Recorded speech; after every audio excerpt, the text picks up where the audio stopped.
Boker Tov, il est 8 heures, heure de Jérusalem, 7 heures, heure de Paris. C'est l'heure du premier journal d'information ce matin sur Studio Kalita, un journal relayé sur les ondes de Radio J à Paris.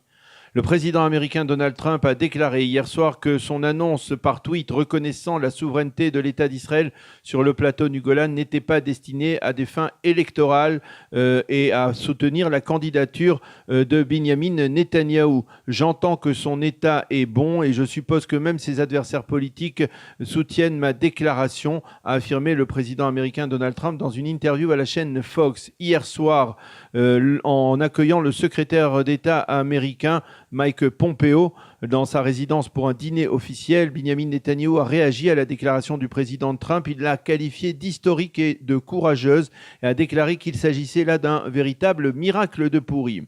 Après avoir reconnu Jérusalem comme capitale de l'État d'Israël, après avoir abandonné l'accord de Vienne avec l'Iran, le président américain Donald Trump reconnaît la souveraineté israélienne sur le plateau du Golan et le message est clair, a dit Netanyahou.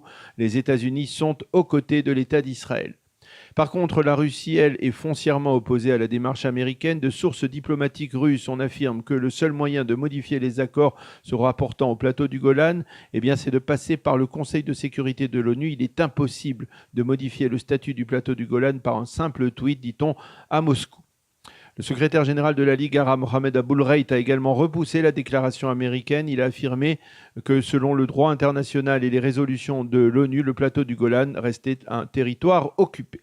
Selon Aboulreit, toute déclaration américaine en faveur d'une reconnaissance d'Israël sur le plateau du Golan mettra en danger le statut de médiateur des Américains dans le conflit israélo-arabe. La Cour suprême israélienne a publié hier soir les raisons qui l'ont conduit à invalider la candidature du docteur Michael Ben-Ari de Otzma Yehudit et à valider celle d'Ofer Kassiv du Parti communiste israélien, Hadash, qui avait comparé Israël au régime nazi. La Cour suprême a tout simplement affirmé qu'elle s'était référée dans les deux cas à l'avis du conseiller juridique du gouvernement, Mendelblit, qui avait recommandé donc d'invalider la candidature de Ben-Ari et de valider celle de Kassiv. Incident sécuritaire grave hier soir sur la route qui relie l'implantation d'Itamar à celle d'Elon-Moré dans le nord de la Samarie. Des Palestiniens ont jeté une bouteille incendiaire en direction d'un véhicule israélien. 3 des passagers du véhicule ont été légèrement brûlés. Ils ont été admis à l'hôpital Bellinson de Petah Tikva.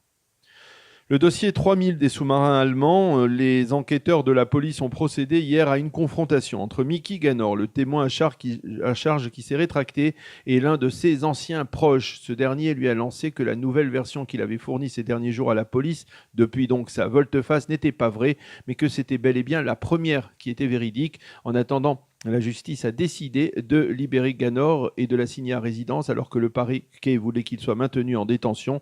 Le parquet a donc fait appel.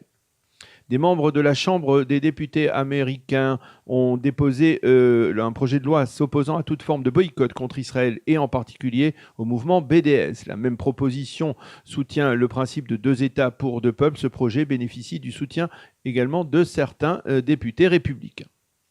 Un mot de sport, la sélection israélienne de football n'a pas commencé du bon pied sa campagne de qualification pour l'Euro 2020.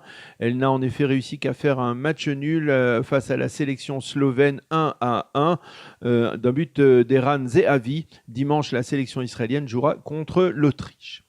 La météo, le temps sera partiellement nuageux sur l'ensemble du territoire israélien avec des pluies éparses dans le sud du pays. Les températures à Jérusalem, 18 degrés aujourd'hui, 19 à Tel Aviv et 27 degrés à Eilat. C'est la fin de ce premier journal d'information sur Studio Kalita.